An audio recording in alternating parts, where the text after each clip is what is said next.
సంగారెడ్డి జిల్లా జిన్నారంలో శివుని విగ్రహం ధ్వంసంపై ఎమ్మెల్యే రాజాసింగ్ ఆగ్రహం వ్యక్తం చేస్తూ ఓ వీడియోను విడుదల చేశారు. కొందరు విద్యార్థులు శివుని విగ్రహాన్ని ధ్వంసం చేసినట్లు స్థానికులు చెబుతున్నారని అన్నారు.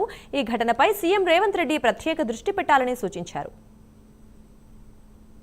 జిన్నారం గ్రామంలో నిన్న ఆ గ్రామవాసులు ఒక పెద్ద శివ్ టెంపుల్ కట్టాలని ఒక మంచి సంకల్పం తీసుకున్నారు. అక్కడనే ఒక చిన్న శివుడు ఒక విగ్రహం కూడా పెట్టి అక్కడ పూజా కార్యక్రమాలు ఆల్రెడీ జరుగుతున్నాయి. కానీ నిన్న పక్కనే ఉన్న ఒక మదర్సా నుంచి 6 to 7 పిల్లలు ఆ గుడికి వెళ్ళినారు అని అక్కడ గ్రామవాసులు చెప్తున్నారు.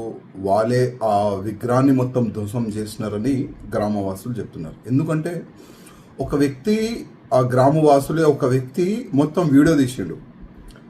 ఆ మదర్సా నుంచి వచ్చిన 6 to 7 పిల్లలు అక్కడ తిరుగుతున్నారు. అసలు మీరు ఎవరు, ఏంది, ఏం కథ అడిగితే మేము ఈ మదర్సాలో చదువుకుంటున్నాము, మేము ఇక్కడి నుంచి వచ్చినామని ఆ విధంగా ఆ పిల్లలు సమాధానం ఇచ్చినారు.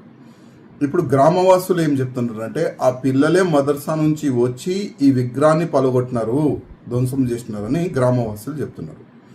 నేను మా ముఖ్యమంత్రి రేవంత్ రెడ్డి గారికి ఒక రిక్వెస్ట్ చేయాలనుకుంటున్నాను. రేవంత్ రెడ్డి గారు, ఆసాము ముఖ్యమంత్రి గారు ఒక మంచి డిసిషన్ తీసుకున్నారు. ఆసాంలో ఉన్న దాదాపు 500 నుంచి 600 వరకు అన్ని మదర్సాలను ఐడెంటిఫై చేసి ఇన్లీగల్ మదర్సాలను కూడా ఆయన మొత్తం బ్యాన్ చేసాడు. ఆసాం ముఖ్యమంత్రి గారు ఒక మంచి మాట ఏమన్నారంటే, మాకు టెర్రరిస్ట్ వద్దు, మాకు డాక్టర్, ఇంజనీర్లు కావాలి. కొన్ని మదర్సాలో చదువుకుంటున్న అట్లాంటి పిల్లలు టెర్రరిస్ట్ అవుతున్నారు.